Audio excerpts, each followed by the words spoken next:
ইসলাম আপনার সম্পত্তিতে মেয়েদেরকে 1/3 দিয়েছে। এটাই তো আমার এই বাংলার জমিনের বাবারা, ভাইয়েরা, স্বামীরা দেয় না। 1/3ই দেয় না। সেখানে আপনি বলছেন অর্ধেক দিতে হবে। তাহলে আপনি ঘরে ঘরে তো যুদ্ধ লাগাই দিচ্ছেন। এটার যে ফৌজদারি অপরাধ তৈরি হবে, যে ডোমেস্টিক ভায়োলেন্স বাড়বে, মেয়েরা যখন এটাকে অ্যাসার্টিভলি চ্যালেঞ্জ করতে চাইবে, তখন বাবার সাথে, ভাইয়ের সাথে, স্বামীর সাথে তার ফিজিক্যালি কন্ট্যাক্ট করে ফেলতে হবে, এখানে মারামারি লেভেলে চলে যাবে।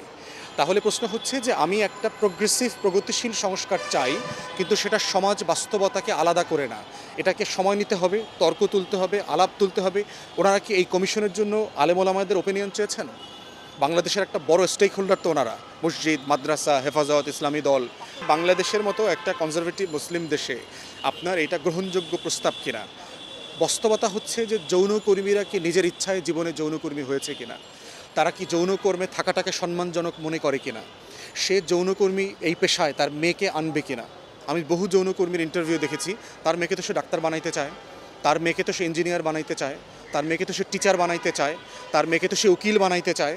আমি তো কোনো যৌনকর্মীর মেয়ে শুনি নাই যে তার স্বপ্ন জীবনের যে তার মেয়েকে সে যৌনকর্মী বানাইতে চায় এবং প্রয়োজনে সে ইউরোপ আমেরিকাতে তাকে যৌনকর্মী হিসেবে পাঠাবে, এটা তো শুনি নাই।